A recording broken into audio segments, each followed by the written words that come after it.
Before civilization, before cities, before kings, before religion shaped the rhythms of daily life, people loved each other in ways that would feel almost unrecognizable today.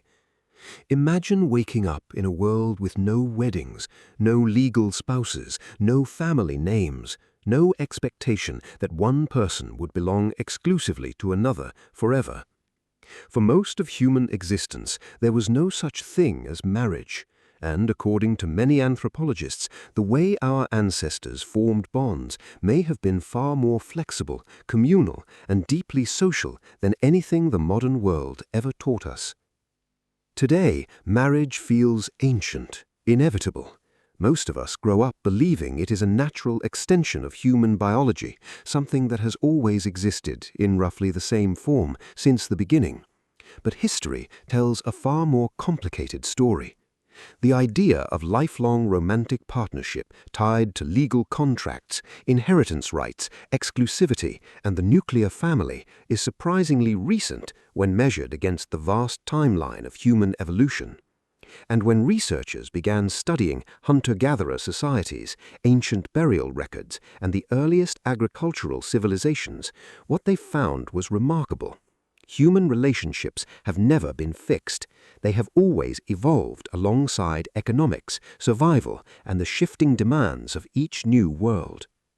To understand how marriage was born, we have to go back, long before farming, long before cities.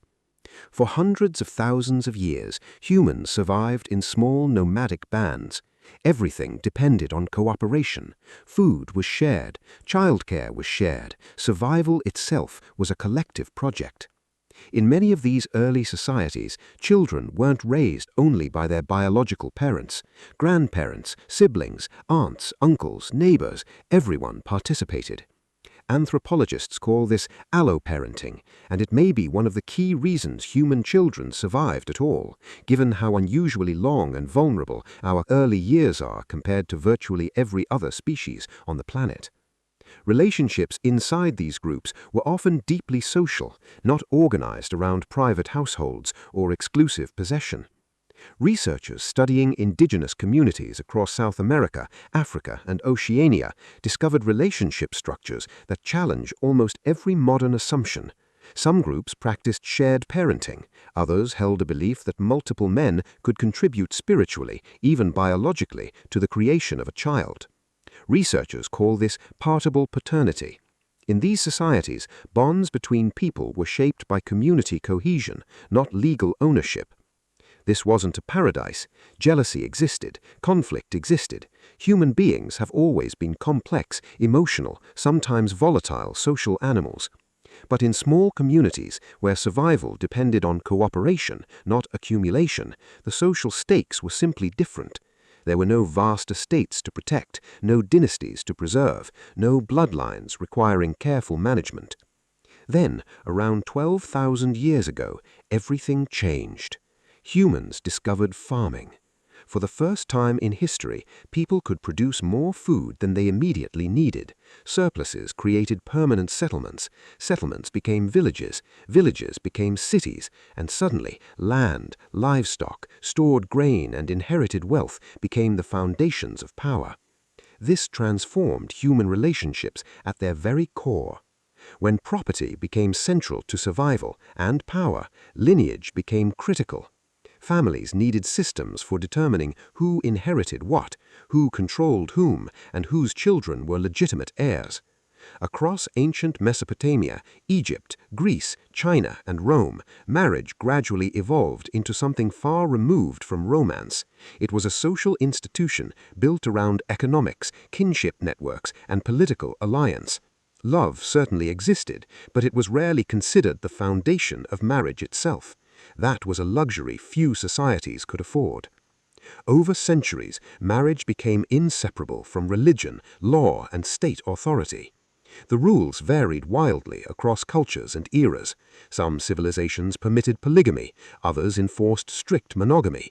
Some granted women remarkable economic independence, others reduced them to legal extensions of their fathers or husbands.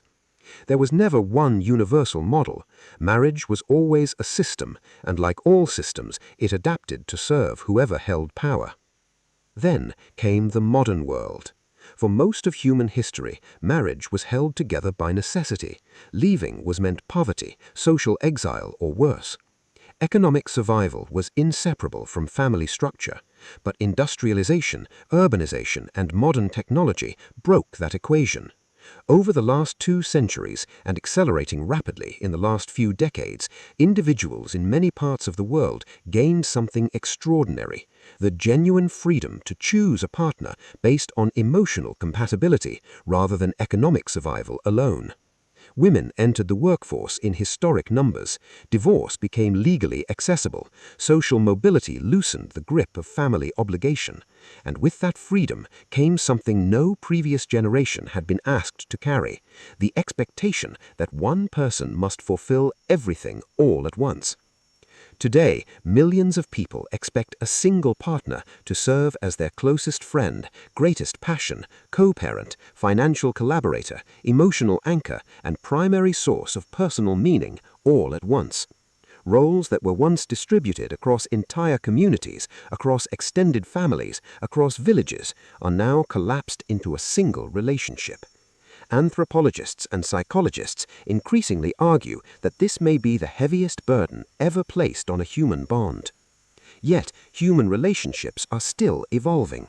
Across the world, people are quietly experimenting with new models: delayed marriage, lifelong partnership without legal contracts, co-parenting across separate households, communal living arrangements, various forms of ethical non-monogamy built on transparency and mutual consent.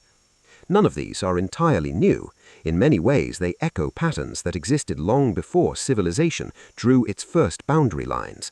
What makes this moment genuinely unprecedented is that we are watching relationship evolution happen in real time, consciously, publicly, and at scale.